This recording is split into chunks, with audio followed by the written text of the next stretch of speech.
incredible. All right, well, welcome back to another week of Barstool Backstage. I'm doing it now. I'm just going to go with Barstool Backstage. I'm doing it with Fox trying to get down, White Sox Dave, Kenny Carkeet, and Dante, along with Johnny Congos.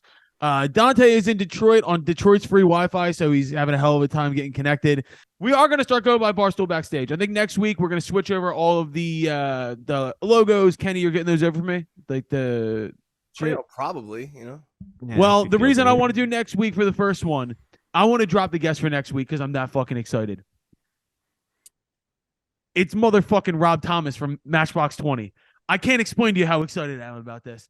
Yo, I'm talk about Florida boys. You know, talk about Florida boys, dude. Not as excited as my mom is. Yo, bring your mom on. Bring your mom on. She is the biggest Matchbox 20 fan on the planet. Your mom on, you can find yourself a new best friend.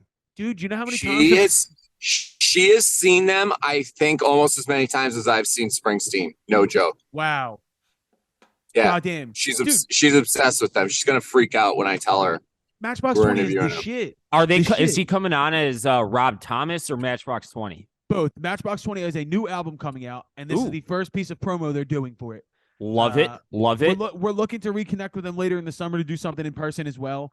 But I can't wait to ask him questions about It's Always Sunny in Philadelphia when him and Sinbad are locked in the mental institution. I can't wait to ask him about fucking collaborating with Santana. It's gonna be great. That's what Kenny, what do you think of the song Smooth? I mean, I'm listen. No. Are you too good for Smooth? It's one of those things. Respect the fuck out of it. That guitar line, that song, and like Maria, like all of Rob Thomas shit is incredible. I'm not a huge white person music guy, but I love. I mean, I respect the shit out of it. I love that he's from the same town that I'm from. Is he Orlando? Mm-hmm. I believe. I did not know that. Yeah, I believe it's like we got Matchbox 20, we got Creed, we got NSYNC in O-Town. You know what I mean? What the fuck is the water?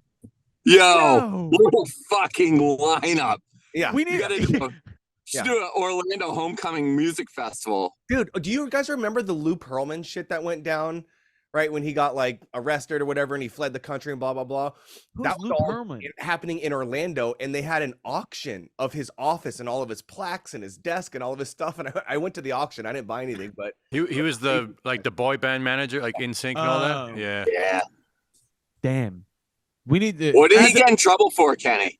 Something like embezzlement and taking money from all those boy bands and blah blah, some bullshit. And then he like fled the country to like Thailand or something, got arrested over there, died in jail, like gnarly. I would have put money on that he got arrested for diddling the boy band. That would have been exactly what I thought. This is all Ken Dog looking it up. Hold on. We're holding. Yo, Dana, we're come on holding, camera. we'll never not be holding. Let's see. Dana, come on camera. My wife refuses to come on camera. Dana, come on camera. I'm glad they're coming out with new music, though. I always think to myself when I hear, him or one of the group's songs on the like a throwback station, I'm like, whatever happened to these guys? I wonder, if they were just like, yo, we did it, we're done. Just doing backflips in a pile of money. That's it. They're doing backflips in a pile of money. Like they don't have to, but now it's for the love of the game. Rob Thomas is back for the love of the game. Speaking of Rob Thomas, Lou Pearlman went to jail for Ponzi scheme, $300 million in debts, conspiracy, money laundering, and bankruptcy. That's it. He did 25 years and died in prison. Sweet, good for him. I would love to die in prison. Cousin of Art Garfunkel. That means you had to get into some real fun shit to die in prison. Or some real like you were living it up for a hot minute there. You're like Richard Ramirez, the Night Stalker at that point. He was like the first Simon Cowell kind of. Bro, do you know how you know the story about the Night Stalker? I think so. The dude who had the pentagram on his head. Remember Joe Dirt when they do the drawing of his mom and it's the Night Stalker with the pentagram on her hand when he's tripping balls and the fucking. That guy murdered a bunch of old people and children in their homes for like 6 straight weeks. And then he was taking a bus and a bunch of Mexican dudes on a bus noticed him and then beat the shit out of him. That's how they caught the Night Stalker. That's kind of sweet. It's fucking sweet. And then he died in prison. Yeah, see? He got into some fun shit. Fucking Dave whispering into his microphone. This is like FB. Like, we're gonna have to submit this episode when Dave gets arrested as evidence for like character. You guys don't gotta back me up for nothing. The Night Stalker Jr., Dave Williams. I'll be accountable. We do have microphone like a soccer announcer. It's because this mic stand stinks, so I just use it as like a holder. Yeah, it's too loose. I know, it does suck. It does suck. We do have an interview today. I did one yesterday with Cyran. You'll recognize him from social media. He's fucking huge on TikTok. He's huge on Instagram. He's like a house music DJ. Great guy. Really great conversation. This is someone I've wanted on for a long time, and it's a quick conversation, but it's really, really good. We got to talking about AI, which I want to start with here because I just sent Dave this fucking video. Did you guys see the video of the guy who like makes a Kanye West song with his own vocals and then AI's Kanye's vocals on top? Yeah, it's Johnny, insane. It's fucking insane. Johnny, what are your thoughts? My thoughts are that finally we might get an interesting Kanye West record if someone else makes it. Asshole. Come on, asshole. Asshole. First off, it's really good, but the process of vetting music from now on to see whether or not it's real is going to be fucking insane. Like, that was so dead on.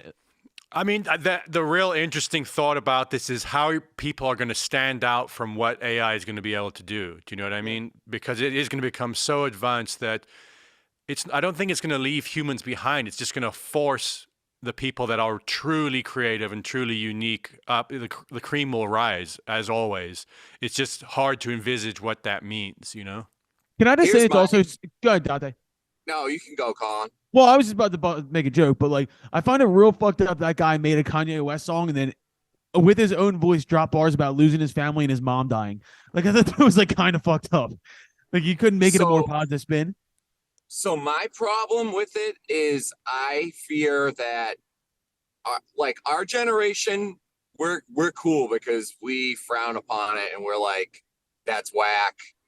If, fucking music labels start just creating fucking AI artists and pumping shit out, we're not going to fucking buy in because we don't respect it. Yeah. My fear is these generations younger than us that all they know is this fucking fake life on the internet, that they're not going to give a shit. And they're going to be like, we don't care where the music comes from as long as it's good and we can fucking make TikToks to it. And they already don't. They already don't care. That's the future. But I fear that's going to be the future. Dude. I don't know, because I think here's the thing I think is that all these AI scientists, as always, have vastly underestimated what to be human is and what separates us so far from machines. Like, there's a massive portion of human activity that is mechanical and can be replicated by algorithms, but there's a massive part of it that we literally have no understanding of. And I think that we have to have some faith in that even kids that are like caught up and grew up on the internet are actually going to have some humanity to them to find something new. So I know what you're saying. Like, it's scary, but I have some faith in humanity ultimately. But Johnny, what is it though? At the end of the day, it's consciousness and it's emotion, right? And I think there's another but consciousness is almost an impossible term to define, yet we all have some feeling that we have it, you know what I mean? Mm-hmm. But it's a very difficult thing to define, and that's what they're trying to figure out in AI. I just think that they think they're way further along the line than they actually are. Like, it's don't get me wrong, it's phenomenal what AI is doing, but also, like, I can tell you this, watching my 2-year-old daughter like just grow up, she just turned 2 the other day.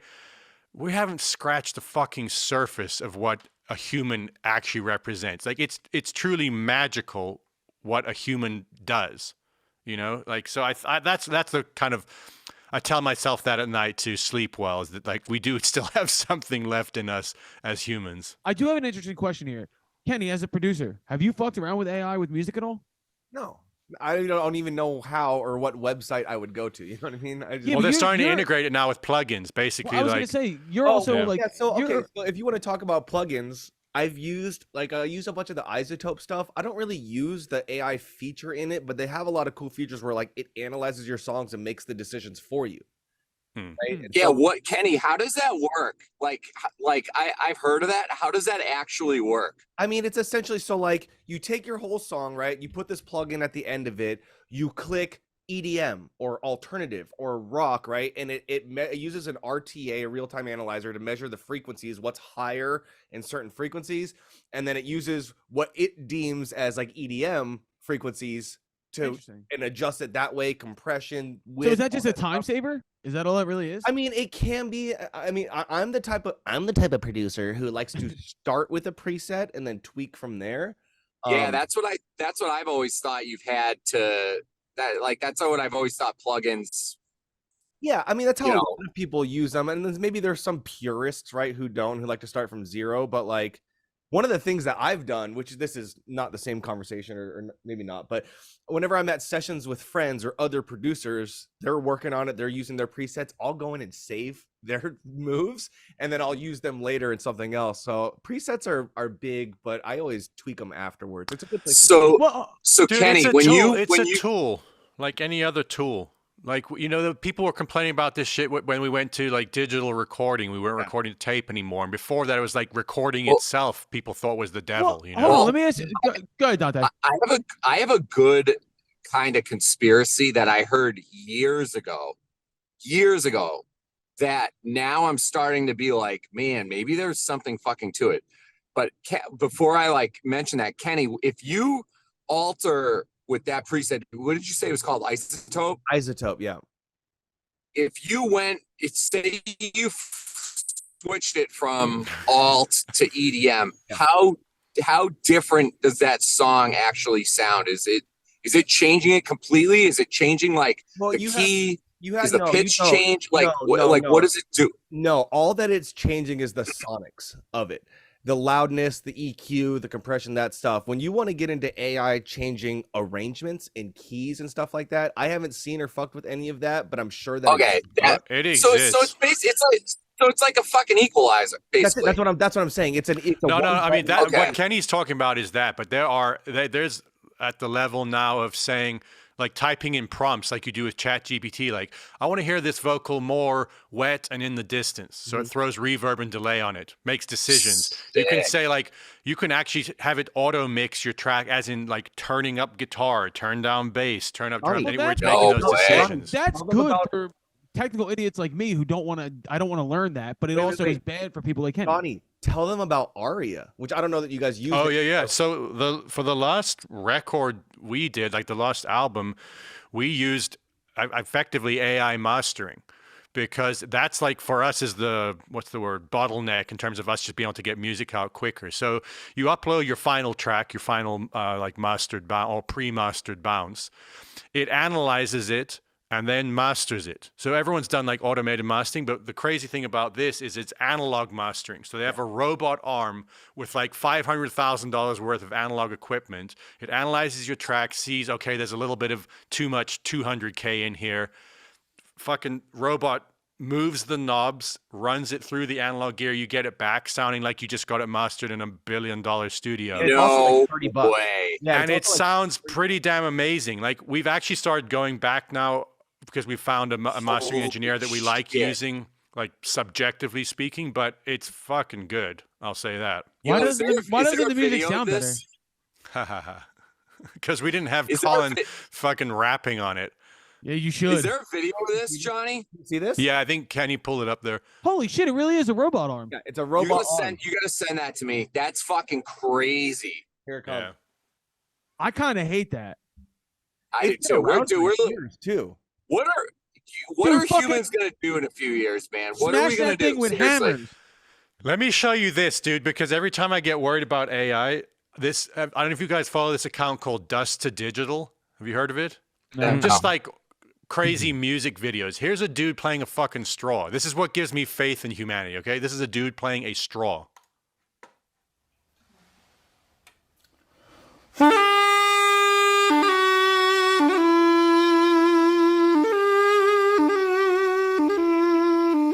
shit.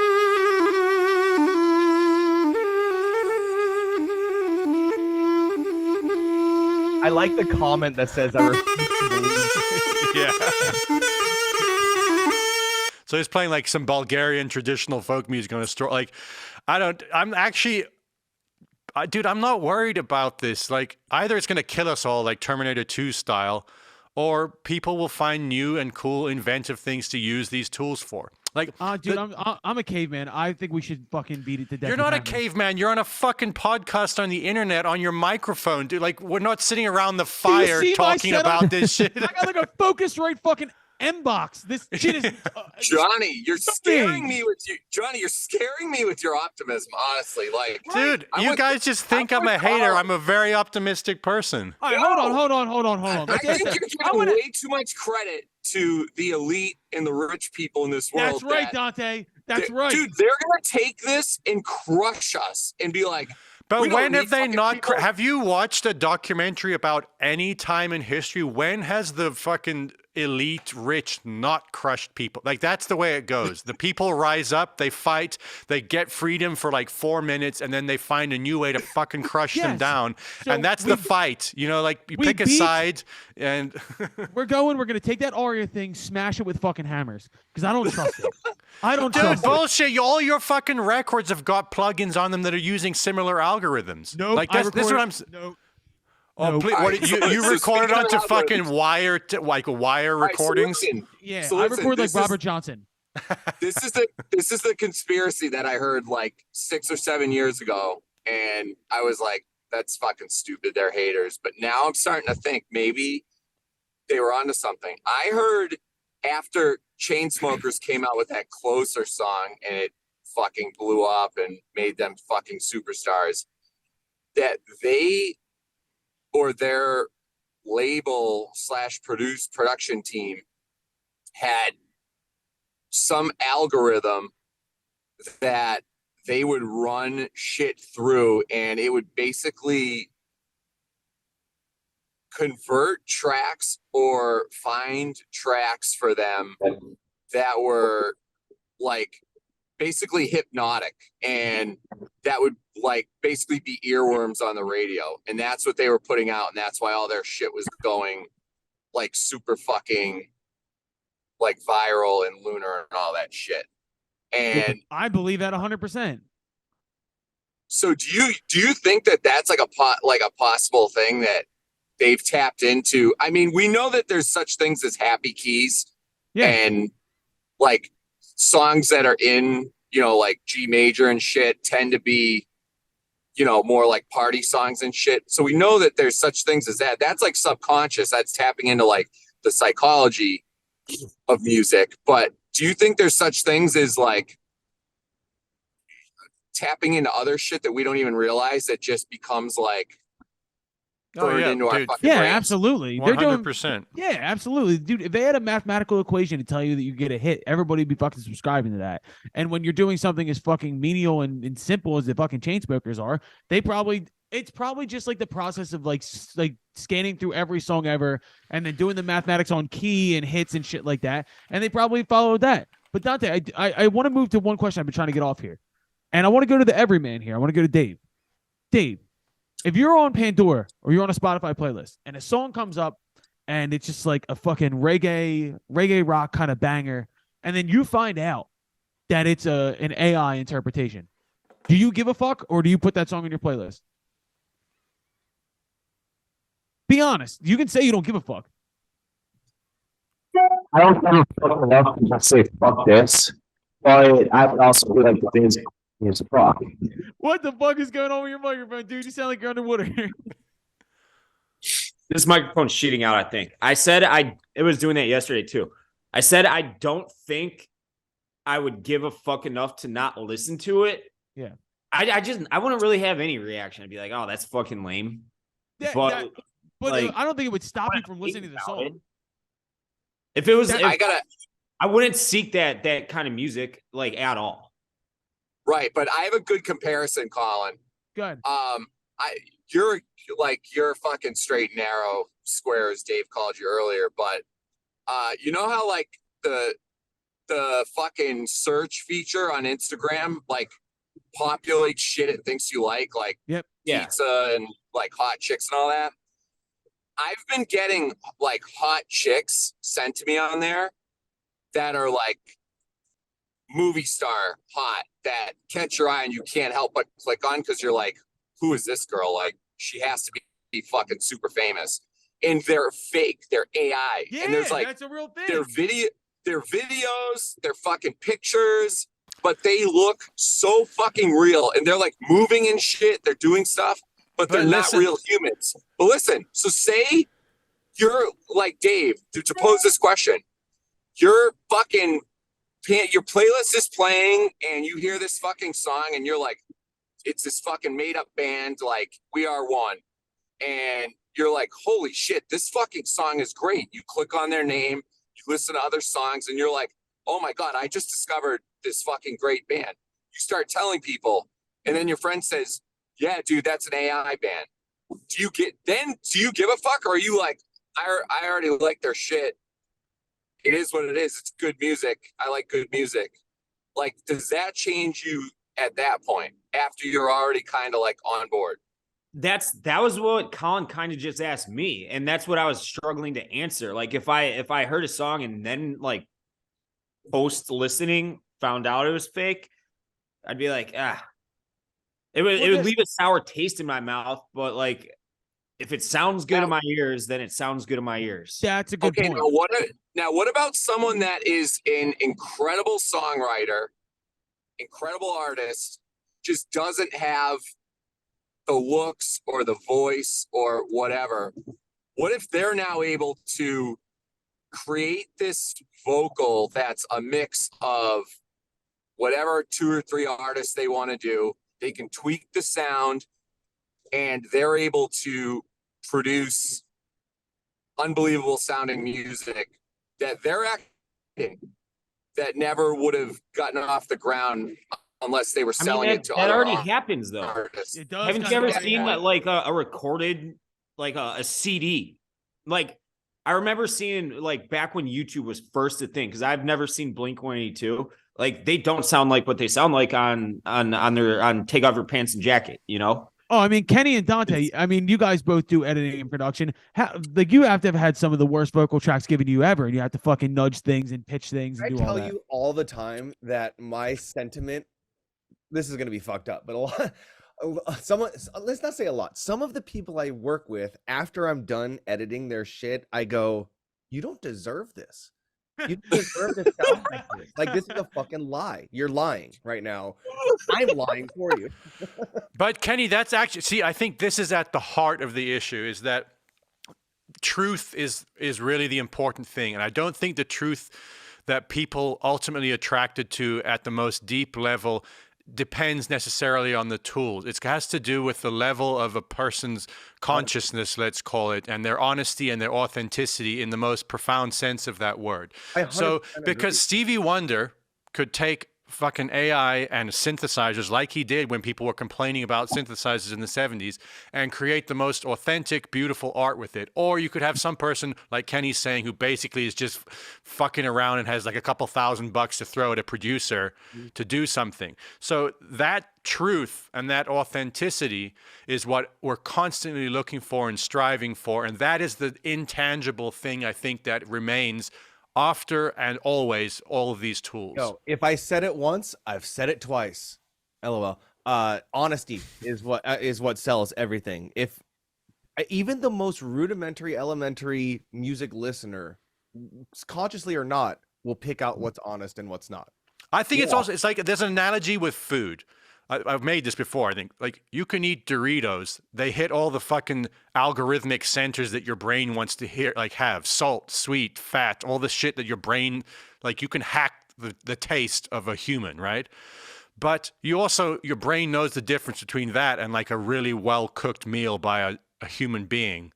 Like, that cooks for you and puts some effort and truth and honesty into it. So that's the part that I'm optimistic about, is that we can't just look at like the lowest common denominator of like how we can hack the human brain, like Dante was talking about with hot chicks. Like, dude, guys will fuck a triangle made out of plastic because the triangle resembles sort of a vagina. That doesn't mean that that's the standard of beauty or understanding of like what's potentially beautiful in the universe. You know what I mean? Speak for yourself. Yo, it's crazy to me. I get what you're saying. That's just a little too, you put too much faith in humanity. Yeah, I guess Dude, that's true. we've been through 2 world wars in the last 100 years that were the most horrific abominations of what humanity's capable of, and we've survived. I'm not saying that humanity couldn't be wiped out, a fucking asteroid, aliens, whatever. Like, there's always like existential death to us, but we've done it. Dude, like, how many times has humanity come to the brink of total annihilation? Never mind AI and like bad music, like literal fucking Nazis or whatever. Do you know what I mean? Like, and the human spirit has so far endured. Like, I'm sure there'll be an event that we can't endure, like an asteroid or whatever. But it's like, you have to have that faith. Otherwise, it's like, you really can go down a nihilistic wormhole and just be ultra depressed your whole life. Yeah, we probably will. Yeah. Yeah. I got a question. Every great superpower in the history of the world has eventually fallen. Every single one of them. Yeah, America, dude, the dollar is almost done. Yeah. It's fine. It's fine though. Like, America had its era. It was good. We got some good music out of it. It's a good thing I've got NFTs. You know what I mean? There you go. All right. Well, let's cap that off. Let's go into our conversation with Cyran. Come out and do on list, off list. So this is our interview with Cyran. All right, ladies and gentlemen, Barstool Backstage on the guest list this week. He's a producer, musician. You've seen him all over the goddamn internet. Cyran is here. And by the way, is that a golden tee in the background? Yes, it is. You motherfucker. How did you weasel that? I've been like eyeing it for a while, and I'm like, if they have this in a store and I see it, I'm just gonna grab it. And I went into Best Buy. I'm like walking around. I was actually with my girlfriend, so she knows I like golf, and I'm like, wait a sec. This golden tee like cab, they had it like priced 50% off. What? Yeah, I'm like, what's going on? So I like go to the front, like the lady at the register. I'm like, can you like check this thing? And she's like, yeah, it's like 50% off. I'm like, I'll take it. I'll take it, please. Oh my God. Dude, I have so many memories of like being a kid after baseball games, and then the dads would go to the bar at this one bar in Philly, and there was a golden tee. Spent so many hours waiting for the dads to get done drinking, playing golden tee, bro. It's what an invention. Oh, that's how you kick off a music interview right there, baby. Yeah, I used to have it on like this old white like big screen computer. I remember the thing. It was like a yellowish white because it was like old plastic. Yeah. It's like old computer, and you'd like type in the code, and it would like load up this like old like 8-bit version of Golden Tee. That was like the first time I ever played it. Dude, this is an interview I kind of been waiting for, and I was hesitant to reach out at first. And now we're bringing in so many people from the internet to this music conversation, and your videos are pretty ubiquitous online. Everybody's seen them everywhere. For me, the first one I saw was you going into, I think it's a Target, and picking up kids' toys and throwing down, and people walking by being like, what the hell is this guy doing? Yeah. I want to lead off with this. Have you ever gone into a music store and done one of your videos, and someone from the store just walks up and is like, get out of here. Stop it. I know what you're doing. Honestly, no. Really? Which is weird because online, I've noticed like there'll occasionally be people who'll jump in the comments and will say that. They'll be like, oh, like the music store owners probably like, get out. But it's like the opposite. I feel like when you're in person with people, it's kind of like, it's vibey. You know, like people just kind of like, they're like, oh, that's cool. Like everyone's having fun. But well, that's how I know you work in like the house, more like EDM circle. Because if you do that if you do that at Guitar Center, one of those nerds from behind the counter will come out and hit you. Like, it's not even a question. If you walk in there and you start shredding, they're just like, it's like a library. They're like, get out of here, please. You can't do this here. What's the funniest is when I was a kid, I'd go into Guitar Center and you'd hear the drum room, people just ripping so loud. Like, I mean, they're doing double pedal. I grew up listening to like metal music and whatnot, and these dudes are like going ham in the drum room, and I'm like, wow, like how do you sit there and work and hear that? But I think they just enjoy it. No, they don't. They just are very jaded, and they're very okay with sitting there and in their head contemplating blowing the building up, but they don't ever do anything because they're pussies.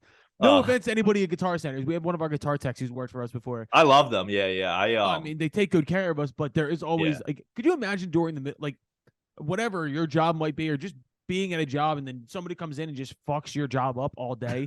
That's what working at a Guitar Center is like. But I had to lead off with that because I wanted to know whether or not you ever just had somebody put you in a headlock. No, I'm and inter- honest. Well, I was gonna say honestly, I do it from a spot of like complete respect. I always try and read the room. I'm like, if it looks like someone's like not failing it that day or whatever, and I'm like, I'm like, I'm not gonna like throw down right now or do anything like too. I'm not gonna throw it. I'm not about to go set this target off right now, dude. I think like my main thing is with you because I've listened to your music. I really enjoy your music. You do a really great job, but you've kind of made your bones as a musician through short video content, whether it be TikTok, whether it be Instagram, wherever it is. You see the name Cyran. It's one of the first videos that I posted when I took over the backstage pages. Oh yeah, was you and Target, and I'm so interested in your story because for me, my outlet, I don't like TikTok. I'm not that type of dude. I'm an idiot from Northeast Philly. I can talk shit. Podcasting was my outlet as an independent musician to get noticed and start a career. What was your impetus behind the creation side of things with TikTok and Instagram to really jettison yourself out in your career? I think pretty much you mean like how did it all just come together? How did it come together? Or was it a conscious decision or did something happen? You just rode the wave? What it was when I was a kid, I would post a lot online, like really young. How old are you? I just turned 30. Okay, we're the same age. All right, cool. Okay, sick. Yeah. Boys, let's go. Yeah. Yeah. So I remember like posting on YouTube when it first started, like way back when. And then kind of getting off of it when I went to college. I'm like, I don't really know. Like, whatever. Then flash forward a few years later, my dad like comes in the room one day and he's like, so I lived out in California for a while. Okay. And after college, I moved in. Me and my dad had like almost like a bachelor pad. We were living in, where do you live now? Or where are you from? Well, I'm from Massachusetts, but right now I'm in Connecticut. You said a couple words that I was like, yo, you're definitely a Boston guy. Yeah. So I lived out in Cali for like 10 years though. And I was with my dad and we were in this like it was like a 1-bedroom apartment with like a den. That's sick. It was really cool. My friends would come over and like chill and it was after college, so I was just like figuring stuff out. And he's like, "Oh, TikTok is like," he like knew this stuff before me. He's like, "TikTok is like the app to be on." Like, oh shit. He's like, "You should post on this app," and I'm like, "Okay." I'm like, "I don't even know what this is," and we would like mess around. So he kind of started giving me advice. He's like, "Just you like do whatever you do. I'll just videotape you. I'll come in the room." Because he's like, that's what everyone's doing on this app. And I'm like, I don't even like I don't know. So we throw the video up and like the night went by. I remember like it was like the following day, the video had like 10,000 views and I had like one follower at the point, which I think was him, my dad. And yeah. And then I'm like, oh, whoa. I'm like, this is wacky. Like, it seems like this reaches like a lot of people like really fast. Then we just started making video after video, posting. And I think it kind of grew from just posting random stuff to trying to capture more of like real life stuff, like living in the moment and cool things. So I'm like, oh, like the whole music store and Target and all that stuff kind of came together because I'm like, why don't I just document my life? Like when we go out, I feel like I would like go into these stores and mess around and like I would show whoever I'm with, I'm like, yo, check this out. And then one day I'm like, wait, we should put this online, like keep it like completely transparent. So it almost feels like the person watching is like hanging out with you. That is what it feels like though, because you can actually see yourself in these situations. Like, not to mention the fact that, people will upload catchy content, things like that. You're a great musician. Like to watch you roll through things on multiple keyboards or just instruments you might pick up in a fucking superstore. Like, initially in your career, did you have a period of time where you were like I know for myself, like I spent the 5 years after college, like terrible shows, just shitty tours, putting music out. Like, did you do the more traditional way and then switch into more of the modern age? Like, or are you still in that phase? I don't know. Yeah. So when I was in college, I would hit up venues, send emails. Yo, can I play this club? Like out in Hollywood, all the like right on the Hollywood Strip, like all those clubs that do like DJs and stuff. And I was with a label back then, and I even had a manager for a portion of it. And yeah, I was kind of just doing that. But what happens with that is it's like I couldn't really see like any massive progress ever. I mean, you'd post like a song, and occasionally like a song would do well, or like something would catch on, but then that was it. Right. And it was Yes. like if you're not out in the world like constantly, I felt like the second you went home, it was like you didn't exist. Yep. And with social media, I feel like that kind of switched things up because it's just constant. You can almost like post something and then you're like, oh wow, I feel like this is reaching people and seeing things grow and whatnot. I think way, even especially way when you caught that TikTok wave, I think it was when TikTok was. It's when I was saying fuck that, I'm not a part of Yeah. this because it's for children, I'm not in. But a lot of my friends that really took off on that app, they got it before it became oversaturated, and it became the central hub of discovery. Joe P, who's a good buddy of mine, who absolutely dominates that, and Armani White, who's a really good buddy of mine, who Billie Eilish changed his life, all kind of said the same thing. It was like, I wasn't even really trying on this app. It just fucking happened. And then it changed their lives. But I'm interested because I feel like we have a semi-similar trajectory in the fact that same age, but like I had a label in Nashville. But then there's just this kind of crest that naturally starts to happen where you're like, okay, I got to do something different here. We have to figure out something different. And like, so when was your initial introduction to like what you do now, like the virality and the content that you create now? Like, what year are we talking about? I think to have the exact probably date, it was around March 2020 was the first. That was like the first TikTok I posted, maybe April. That I saw something. I think I went to bed and like woke up the next day and it had like thousands, and then that was kind of like when I'm like, whoa, this is interesting. Right. This could maybe be something, but it wasn't until like I hit this like year-long time period where it was kind of like you're in this in between. And I guess if anyone's watching this and is curious about social media or like as a musician point of view, that happens and you got to just kind of like find like, well, why am I even doing this? And for me, it was more of like, I'm doing this to share just like a lens into kind of my life. And I always thought the stuff was cool. Right. So I'm like, hopefully it will eventually find its audience or connect, and you keep doing it and doing it. And because you never know what you're going to get to. And then I think after that year, I had my brother out here in Connecticut. We went into a music store and I'm like, can you videotape me real quick? Like, this piano's sick.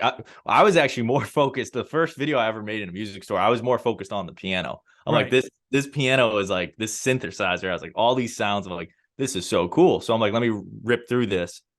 And I didn't really think much of it. So we post that video. This was probably in 2021, like during the pandemic. Right. All that stuff. And then I go fish. We go night fishing out by the bridge. I live on like a river here. So you're one of the few people that wears a Bass Pro Shop hat that actually goes to Bass Pro Shop. That's another funny thing. Bro, when did that fucking happen? I was bartending the other night, right? And I'm standing there, and there's this girl that walks in the bar with a Bass Pro Shop hat on.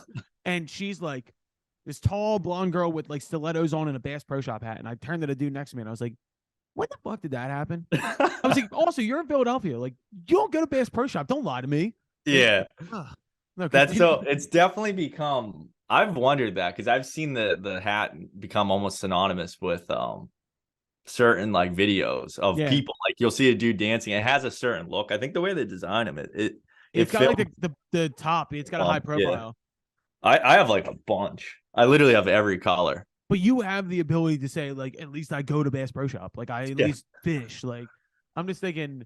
Like it reminds me of the Von Dutch trucker hat from like when Ashton Kutcher made that shit cool. Oh, yeah. You know what I'm talking about? Like it's like that kind of vibe. It's definitely going to be one of those things we'll look back probably in 10 years and I'll be like, what was that? I'm glad I didn't do it. Yeah. Glad I didn't do it. But yeah, so like you brought up like your focus on the actual piano, because what you do strike me as, and why I think people like your shit is because you seem like a music nerd. Like you're kind of obsessed with the process and with, are you a gear guy? Yeah, I have a ton of like gear and stuff, but not to the extent of there's dudes out there or girls who will like completely school me. Oh like, yeah. They have like the modular, like this like $20,000 analog synth. And I'm like, Which always makes me laugh because then I could easily just go into fucking Pro Tools and there's probably a plugin that does the exact same shit. Yeah. I'm not a gear guy. Never have. If I didn't have to use guitar pedals or anything, I wouldn't. I would just fucking go. I'm more on the rock and blues side, but I've noticed I got introduced to more of like the house, the EDM, kind of like that side of things this year. We interviewed John Summit, and I didn't know what I was getting into. I'm so green, or I'm not as green now because we've interviewed a lot of these guys and I've been to shows. And I was always one of those have fun pushing your buttons, losers. And then now I have such a respect because I watch how you guys create. Like, how much time are you actually spending? Because you're obviously doing a lot of creation online, but actually focusing on the creation and the DJ portion. I'd say it's about 50-50. Usually I do that stuff at night. So like during the day, I find myself kind of just doing more of the life stuff, like the brands and whatnot, like all like social media stuff. And then like at night, it'll just be solely just making music.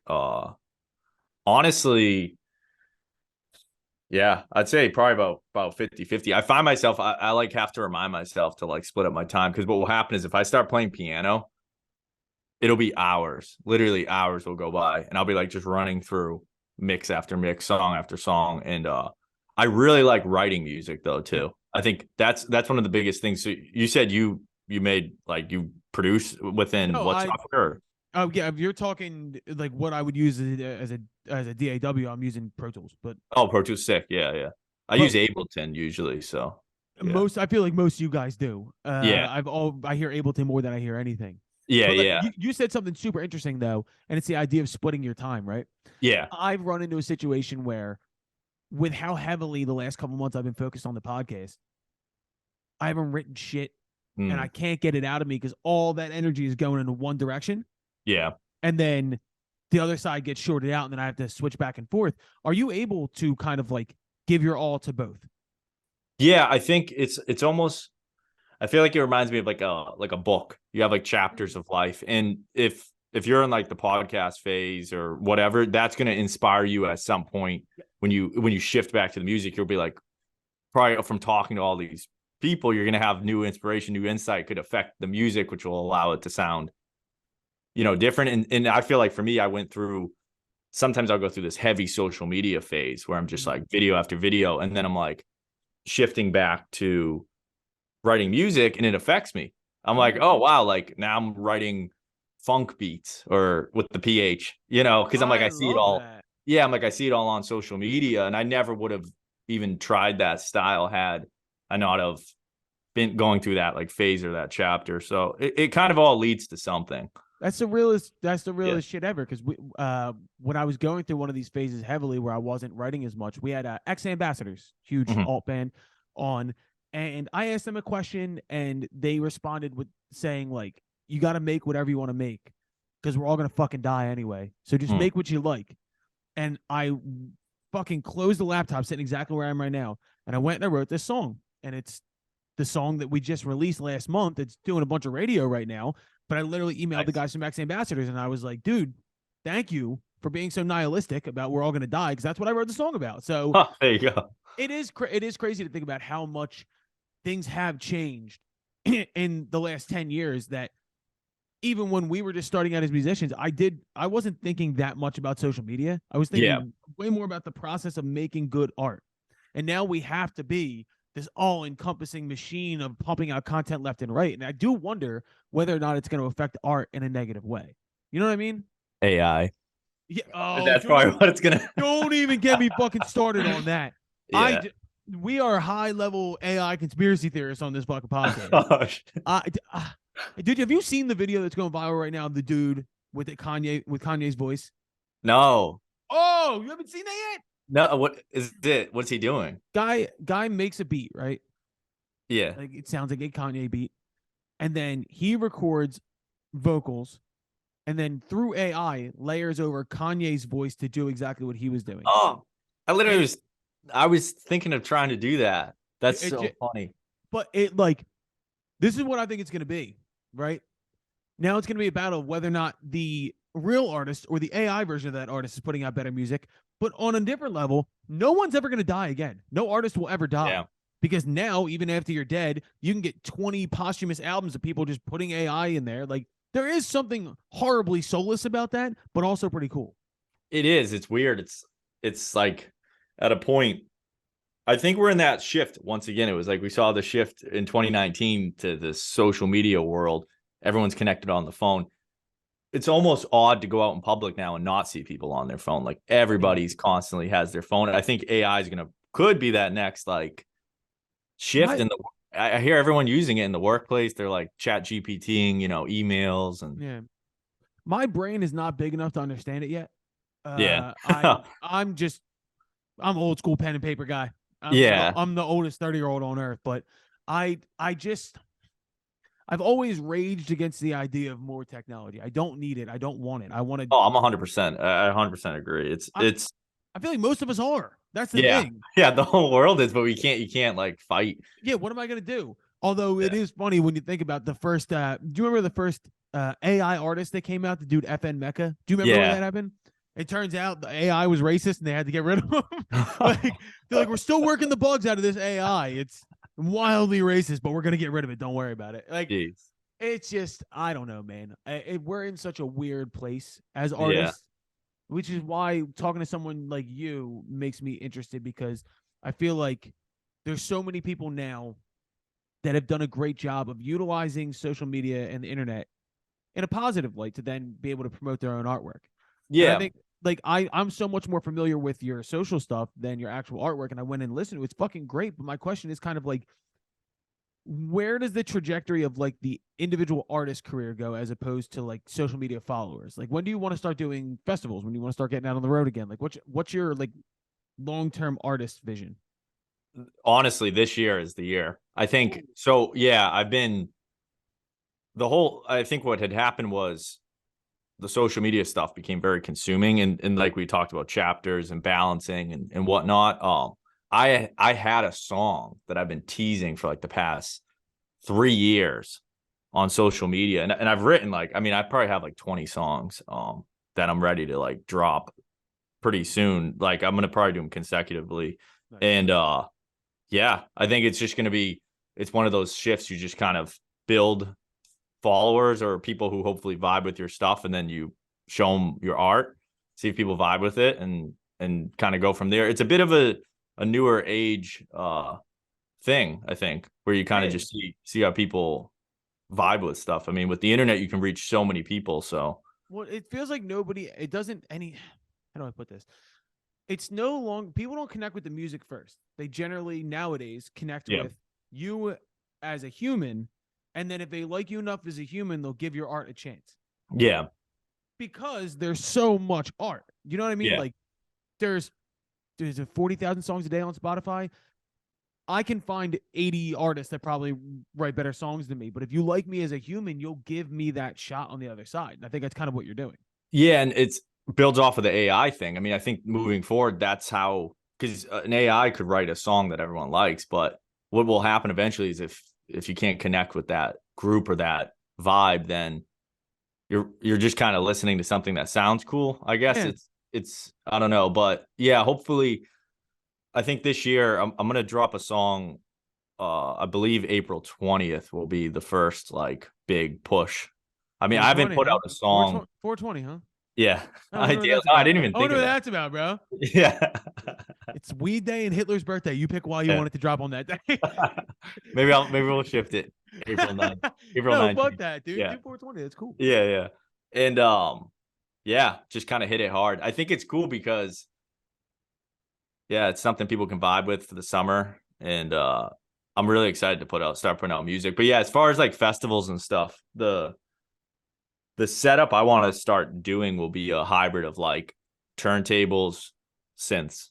Love that. You know, when I was younger, I would DJ with just straight up turntables. We'd go to the club and it was just that in the crowd. But I do think it would be cool to kind of incorporate a set that kind of weaves in between the two. I haven't done it yet live. Like Fred again fucked the world up with that shit because he's out here with the full setup going crazy. But like I think you're too at a good spot where I feel like the house shit and the tech house shit and the disco shit is so hot right now. Like you've built up yourself in this perfect situation where you can just go forward. Like who are you interested in right now?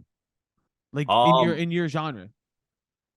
There's actually a lot of people. It's funny you said my genre, because right off the bat, I was gonna say Jake. He spells it JVKE. He wrote Golden Hour. He's piano, yeah, and he does a lot of social media stuff. I really vibe with his stuff.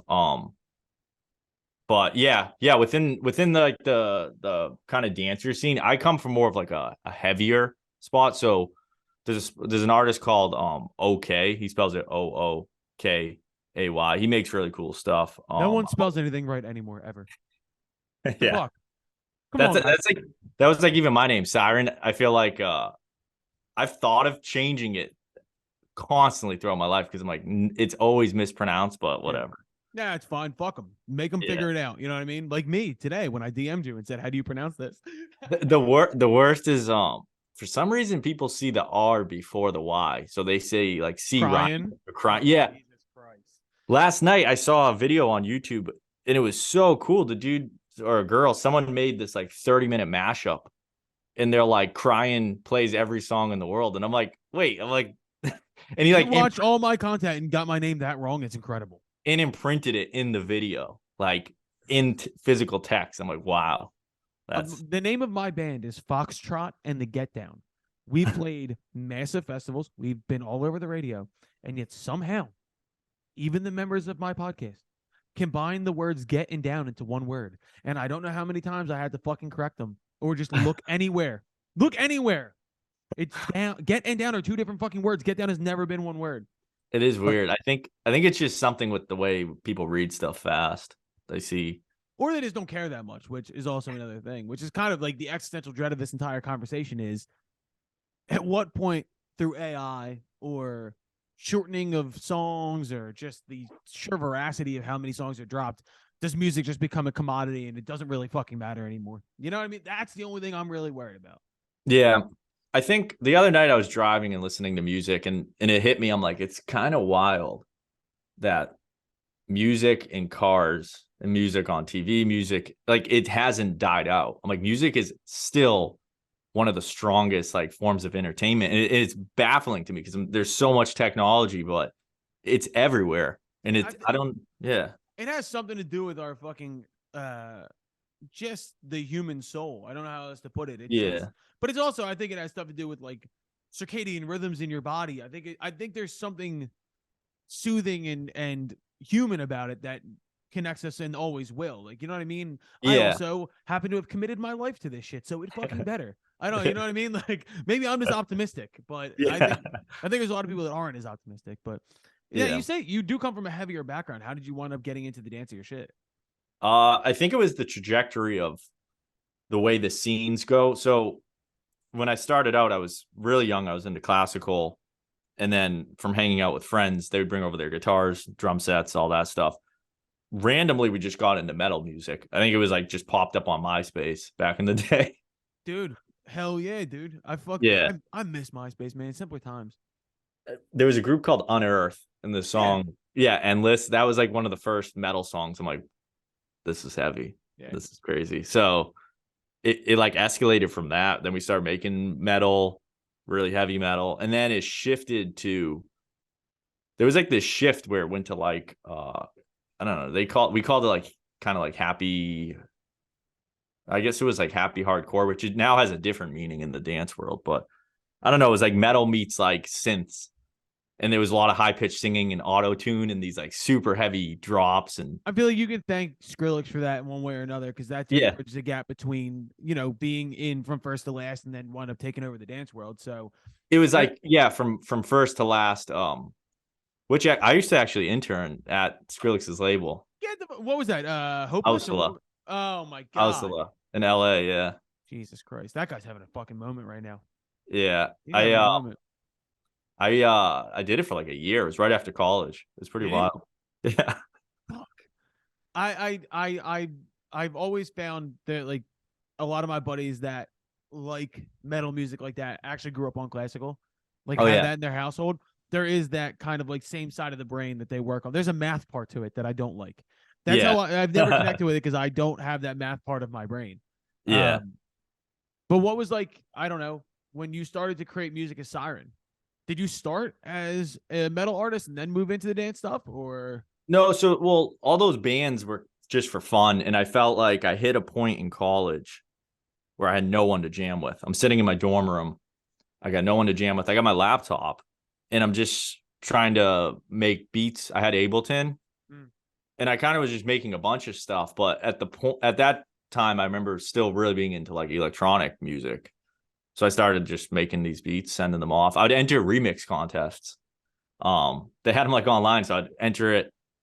You would like win, you'd get like $300 or $500. So I'm like, was this like 2011, 2012? Yeah. Yeah, I feel like that was huge at the time. Literally, yeah. That's so funny. And I'd be like, oh, sick. This one. So if you actually look at like my Cyran discography, which we're gonna revamp the whole thing. I think I'm gonna drop like a new Spotify and Apple and everything, because the old one there'll be remixes from like years ago. Like I don't even know what deal I signed. Like, here's the song, and like I'll just see it pop up throughout the internet. I'm like, I don't know, but fucking hell, dude, what a journey. And I feel like the thing is though, for you, it's just like really starting to kick off, and I feel like I just met you, but I'm proud of you for figuring everything out. I think the biggest thing that this podcast has been for a lot of artists that we've worked with, especially for me, was figuring it the fuck out. Yeah. Like, how do you do what you want to do, not sell your soul, and also operate in a situation where, as long as me and you have been working in the industry or trying to make our way, I feel like it's changed 5 different fucking times. Yeah. You know what I mean? Like, it's been different waves, and just to finally catch a crest and get over top of that, it's pretty fucking cool. So congratulations, dude.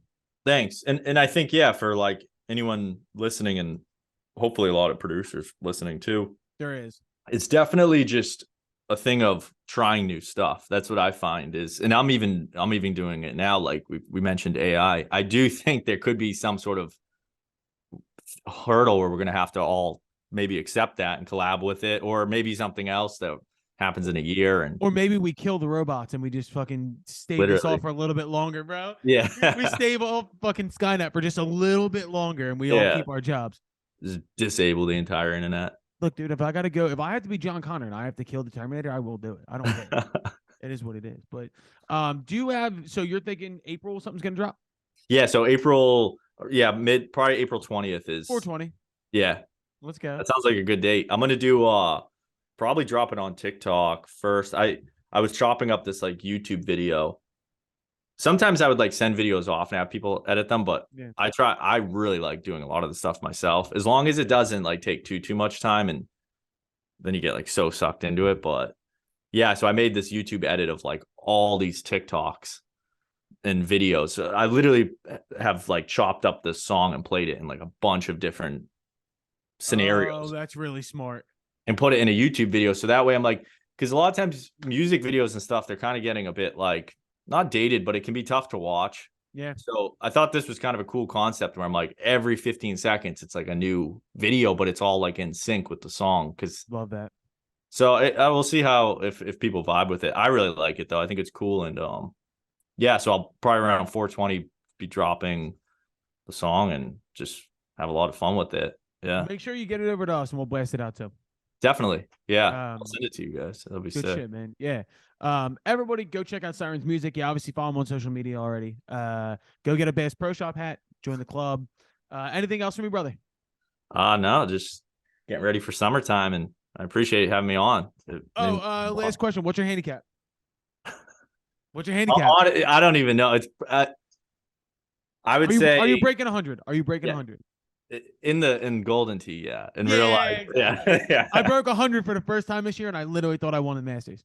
Really? Yeah. It comes and goes. Like I'm sure I haven't even went out in golf this year. I'm gonna be so rusty right off the bat. Who gives a fuck, dude? It's about being the glue guy who has fun out there. If I get a par, I'm celebrating. We're like, yes, the par. All right, we're on the exact same level. Then I like. Yeah. All right, everybody, go check out Cyran shit. Thank you, bro, for being here. I appreciate it. Yeah, I appreciate it too. Thanks for having me on.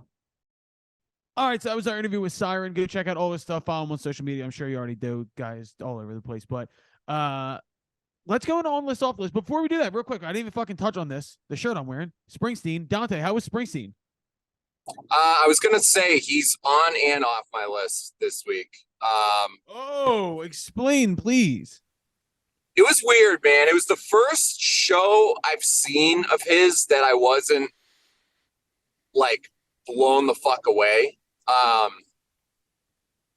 I know the haters will be like, yeah, you finally realize he's overrated. No, it wasn't that. It was just that, one, I think he's finally showing his age. Really? And two, the whole ticket thing really left such a bad taste in my mouth, and it just, I couldn't fucking get past it. I could not get past it. I was in Detroit, blue collar town, and I mean, just seeing his diehard fans. I mean, Colin, you know, you've been to a million shows like I have. Like, people that go to Springsteen shows, it's not people that like casually listen to Springsteen. They're like, they've all been to a fucking dozen shows. It's like a religious experience for them. Just like looking around and being like, man, these people fucking spent like a fucking paycheck or more to be here right now. It's just like depressing. Like the money grab that's going on right now in live music shows is just really like, really not, it's really pissing me off. So I can't argue that. it was weird. It was weird. It was a weird night. In terms of sound, he still sounds fucking amazing. I mean, E Street. What's they've been on hiatus, what, like 5 years now? 6 years? The last tour I saw them on was 2016. So yeah, so they still sounded fucking like great. 18 pieces. Clarence's son is like unbelievable. I mean, nephew. He was good when he first started. I mean, he sounds exactly like his dad now. It's scary. It's his nephew. I don't mean to be. I mean, yeah. My bad, Dad. You're right. But yeah, it was. I love this shit. I fucking love this shit. We'll get Dante back when. Oh, you just broke up like crazy.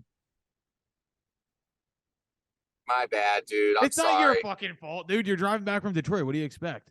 I'm sure they have a lot of free Wi-Fi flowing around out there. Speaking of AI, do you know how bad this podcast would sound if Kenny didn't have Isotope AI able to fix all the crackles and You know shit? what fucking setting I use for this shit? It's called podcast. Oh, wow. Very interesting. Yeah. But no, glad Dante was sending me videos the whole night, and I was just like, God, I wish I was there. My brother went and saw him in Atlanta and said he was incredible. But all right, let's go on the list, off the list. Johnny, let's start with you. Who's on your list?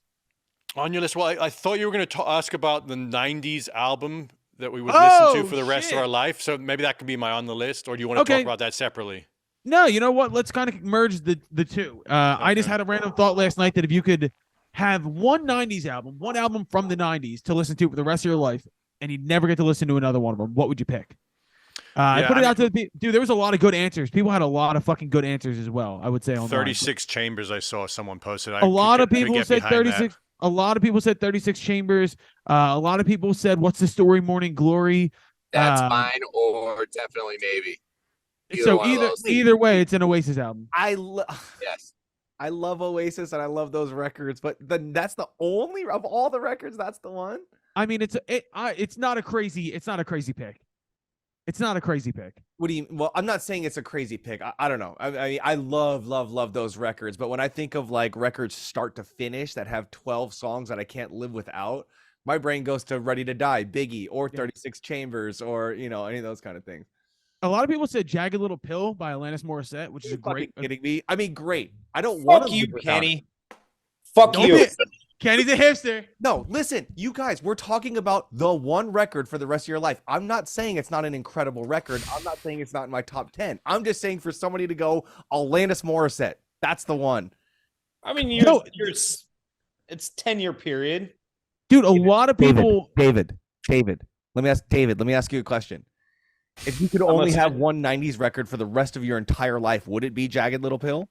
No, but that's what I'm saying. But I wouldn't. I also like that. It's such a good album that It is a good album. like I wouldn't argue against it. It wouldn't be my pick, but if it's yours, then like that's Dave, what are you going with? 40 Ounces to Freedom? no. It would That's not a bad probably pick. be That's that not or a bad Cracked album. Review. I would pick 40 ounces to Cracked Freedom Review is a over great- Jagged Little Pill. No, Cracked Review is a great pick.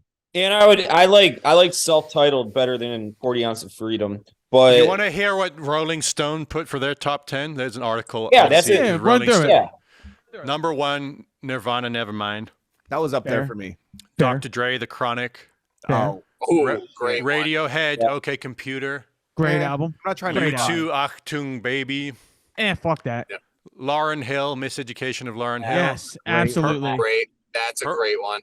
Pearl Jam, 10. Oh, Great album. yeah. Nirvana, In Utero. Eh. Biggie, Ready to Die. Yep. Beck, Odelay. Eh. Pavement, Crooked Rain. Why Oh, not? what a hipster pick. Get the fuck out of here. Outcast, Aquemini. Yes.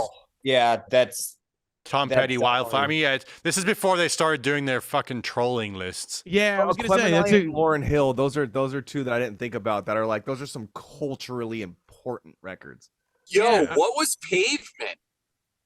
10 Pavement- or 10 or Yo, 11. what are they though? What is that? Pavement's a band. Yeah, honestly, I'm not being a hipster. I'd not heard of them. That's why I've I said it's a never heard hipster of pick. them. I don't. I'm glad you guys I've said heard. that. I've heard of them. It's like a band like Helmet. Like it's both these bands are like fucking Spin or Pitchfork babies. Like I'm surprised there's not like a Sonic Youth album on there just to fucking throw people off. That's weird. Johnny is right, Wu-Tang, dude. 36 Chambers is at 29. 36 Chambers is at 29. That's insane. That's fucking stupid. Oasis, Morning Glory, 34. The fuck out of here. Trying to see what else is on here that's Wait, hold on, make where- people angry. Where's Cracked Review at? yeah? Was Where's it, like, Hootie? the number one selling album of the 90s or something? was. Sorry, what? Who am I looking for? Hootie and the Cracked Blowfish. Review. Hootie. Hootie. Hootie and the Blowfish. I'm not seeing it here. This I don't think- list is just absolutely in question at this point. Johnny's right. They put out troll fucking bait now to stay What an relevant. It's sad. Awful. Well, this is an Awful older article, but publication still, has they that start. song. I'm just saying, dude. How many hit songs? Time came off that. Only want to be with you. Fucking hold my hand. Like that's a hit record. Like that's an all-time hit. Raekwon Bowie. only built for Cuban Cuban links. Links. What's that? Eagle At? Great Eye album. Cherry. 50 or 62. Where is Low End Theory or People's Instinctive Travels or any of the Tribe Called Quest records?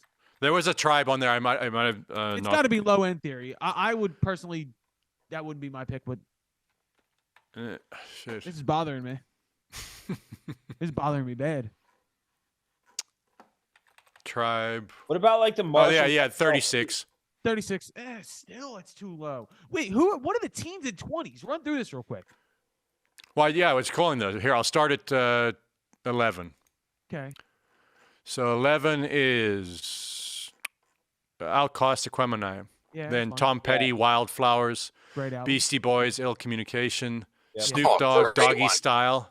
That's Yeah. got to be Great higher one. than that, dude. Yeah, Sorry. these now they're getting good. Lucinda Williams, Car Wheels on a Gravel Road. Whatever. Metallica. Hell Jay-Z, yeah, Kenny. Reasonable Doubt. REM, Automatic for the People. Red Hot Chili Peppers, Blood, Sugar, Sex, Magic with Some a of those K. REM records too. Fuck, man, that's so important. Yeah, they're really Liz- good records. Liz Fair, Radiohead, The Bends, 21. Jeff They got- Buckley, Grace. It's overrated. Yeah, Sublime, 25. Nas, Illmatic. Rage Against the Machine, 27. Madonna, Ray of Light. She shouldn't be on any You fucking shouldn't be on list. any list now. Green Day, Dookie. Yep. Bob Dylan, Time Out of Mind. That's a great fucking album. Yeah. 9 Inch Nails, Dude. Downward Spiral. Slim Shady. Yo, Dookie's an important record, man. Dookie's Yo, where's so the dude, Marshall Mathers LP on there?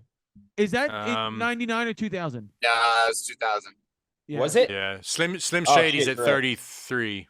Dude, Kenny, I agree with you. Don't scoff at the Dookie pick because that would be a top 5 for me. In the No, like, 94 was a hell of a year. That's a fucking Seriously. important record.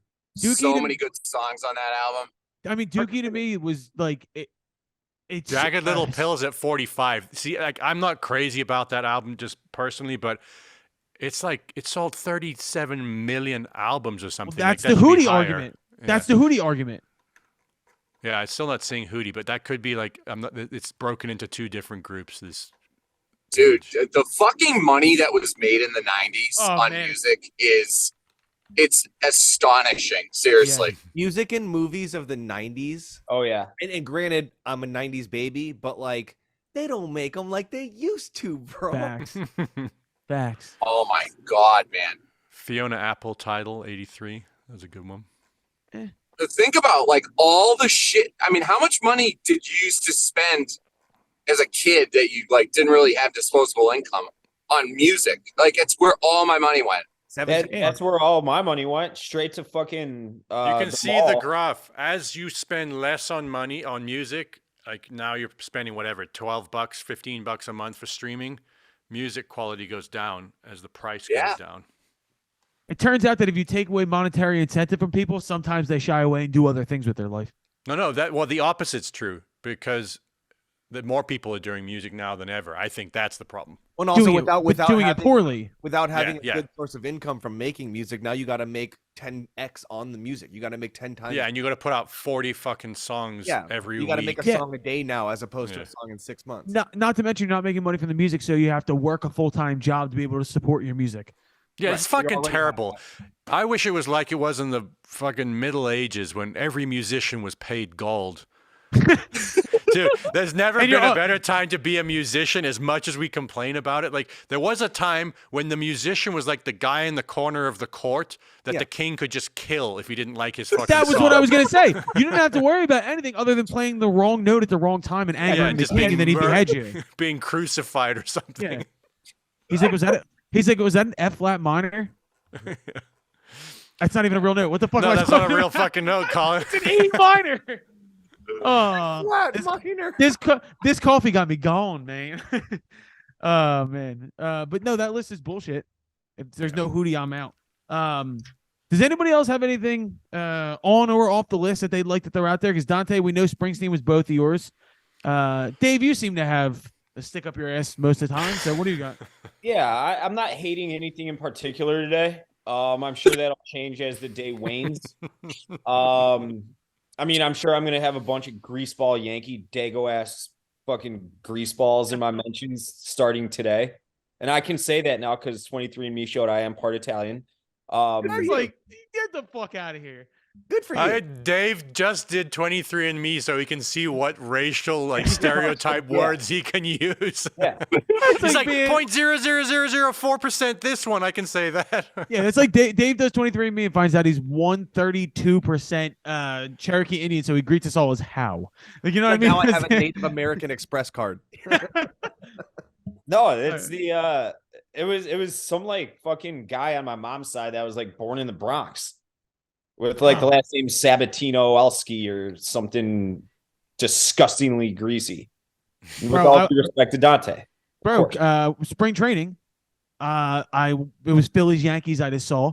I was texting Dave while I was there hammered saying, I am surrounded by greaseball Yankees fans. And he was just like, fuck them. But no, there was every single one of them had an open Yankees jersey with a wife beater and a gold chain. Every single one of them. Eventually stereotypes, like they're sometimes they're real. They're not stereotypes. That's Yankees fan. Spider-Man meme. I had a Phillies jersey on with a gold chain hanging out. So I was looking at them being like, ew. And then I looked down and I was like, damn. But no, Dave, anything good? Anything on your list? Baseball is back. Yep, that's mine too. Tonight I have decided I am going to order a pizza and watch it on my couch in the comfort of my own home. And then Monday's opening day, home opening day. So I'll be at Sox Park getting shit-faced at like 11 a.m. in the parking lot. Are you convinced that you guys are going to win the World Series? Nah, absolutely not. I have lost all hope in like every sports team. If they win, sweet. But like I expect them to just do everything wrong.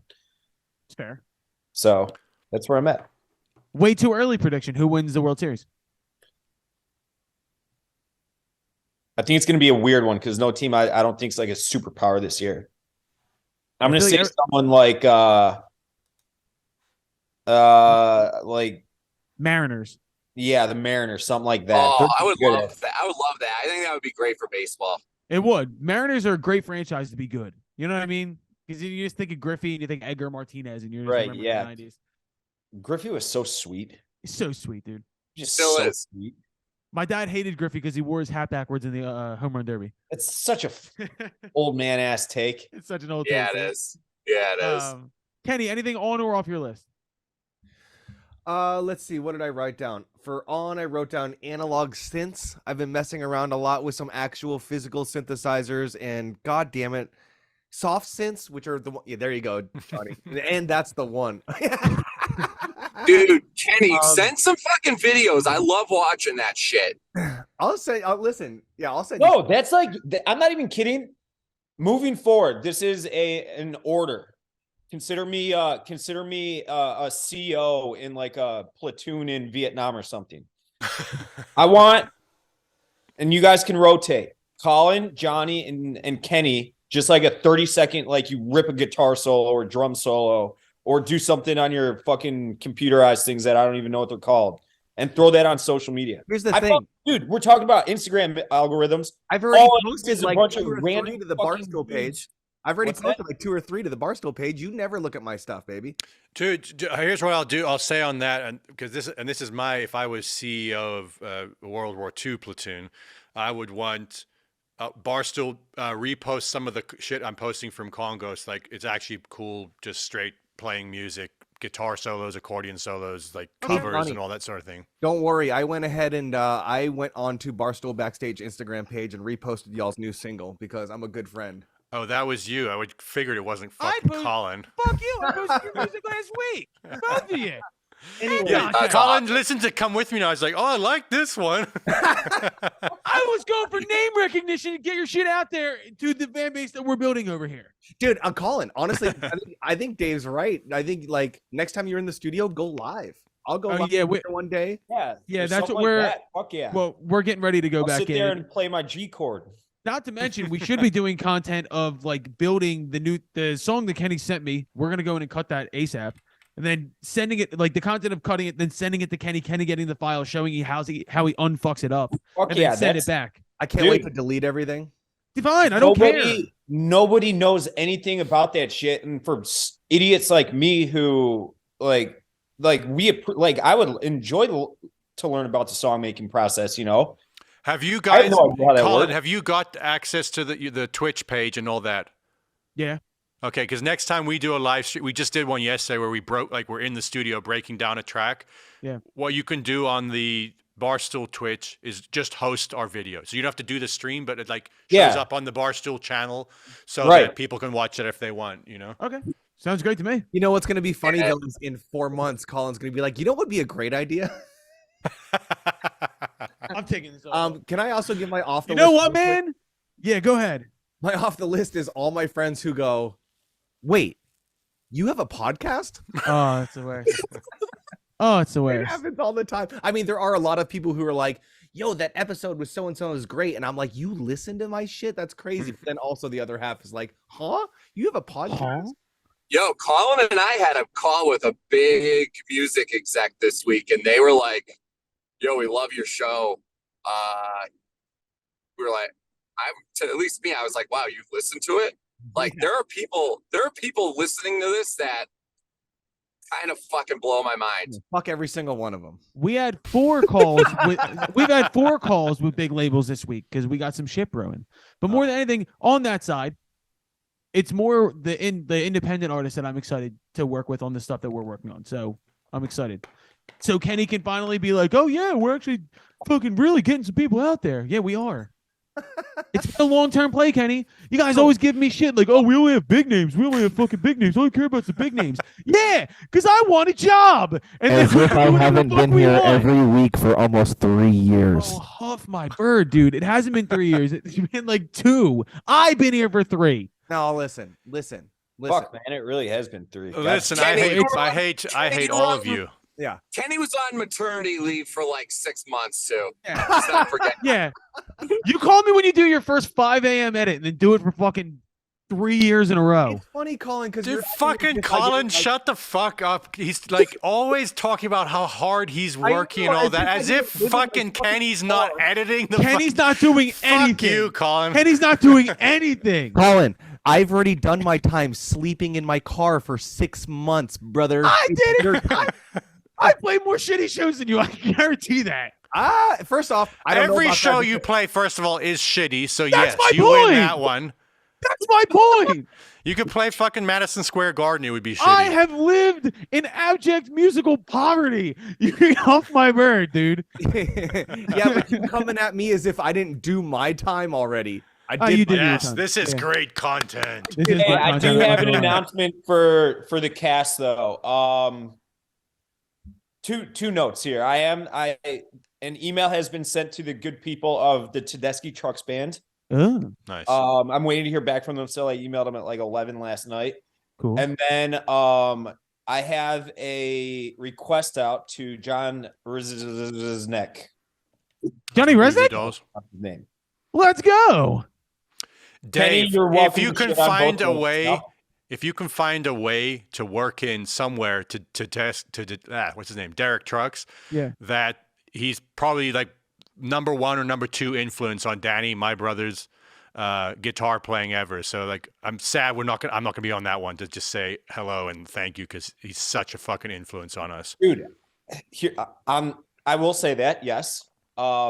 On that note, I swear to fucking God, at like 8 a.m. today, she was at the dog park doing meditation shit.